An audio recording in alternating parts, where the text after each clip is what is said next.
नमस्कार। डिवाइन एस्ट्रोपॉमिस्ट में आपका स्वागत है। मैं संजय कुमार। मैंने अपने पहले वीडियो में भी बताया था कि शुक्र, सूर्य और बृहस्पति कुंडली के किन किन घरों में होता है तो क्या फल देता है। आज मैं आपको बताऊंगा कि मंगल अगर कुंडली में किन घरों में तो क्या फल देता है, और अगर मंगल राहु के साथ हो तो कैसा फल देगा, तो ये मैं बताऊंगा। अगर मंगल कुंडली के किसी घर में अगर राहु के साथ पड़ा हो तो लाल किताब ये कहती है कि राहु जो है अशुभ प्रभाव नहीं डालता है, राहु एकदम निरस्त हो जाता है। ये बात ठीक भी है, और राहु का शुभ प्रभाव जो है वो रहता है। पर कुंडली के 1, 4 और 8वें घर में ये युति नहीं होनी चाहिए, क्योंकि अगर ये कुंडली के 1, 4 और 8वें घर में युति हो तो बहुत अशुभ प्रभाव इसका होता है। तो इसके लिए अगर राहु और मंगल युति में अगर देखा जाए तो जातक को क्रोध बहुत आता है, उसके दिमाग में बिन बेवजह दिमाग में गुस्सा आता रहता है, और ऐसी युति में एक तरीके से दिमाग जो है वो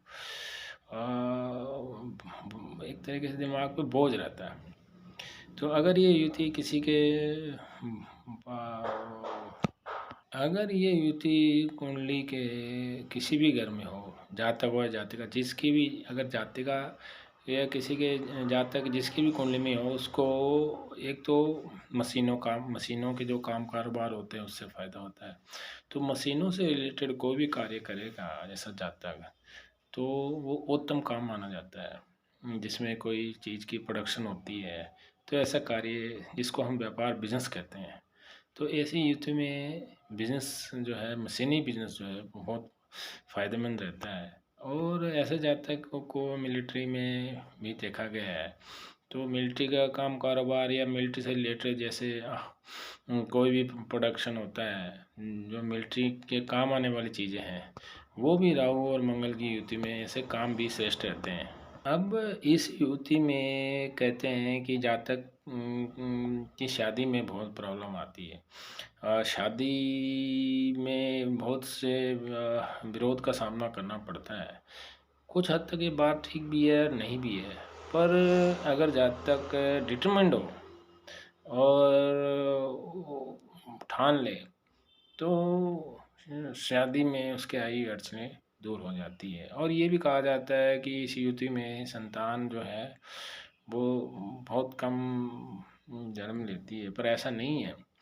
अगर राहु का प्रभाव ठीक कर लिया जाए, जैसे कि राहु के लिए सरसों और नारियल और पीली सरसों जो है, पीली सरसों, नारियल, ये सब मंदिर में बुधवार के दिन या वीरवार के दिन देता रहे, तकरीबन 1 हफ्ते, या तो देवे तकरीबन वीरवार, हर वीरवार या हर बुधवार को, कम से कम 10 या 12 हफ्ते अगर देता रहे तो इसका प्रभाव ठीक भी हो सकता है।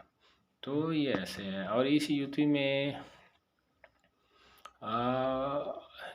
इंसान के दिमाग में ख्याली फतूर बहुत आते हैं, लाल किताब ये कहती है, पर ऐसा नहीं है।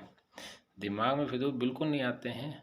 हाँ, जो राहु का प्रभाव है वो थोड़ा अनिष्ट जैसे कार्य हो सकता है, तो उसके लिए जातक को अफवाहों पर ध्यान नहीं देना चाहिए। जो लोग अफवाह फैलाते हैं, जो युति को ख़राब करते हैं, उनसे दूर रहें। और अगर दृढ़ निश्चय डिटरमाइन हो तो राहु का अनिष्ट प्रभाव नहीं होता है। नमस्कार।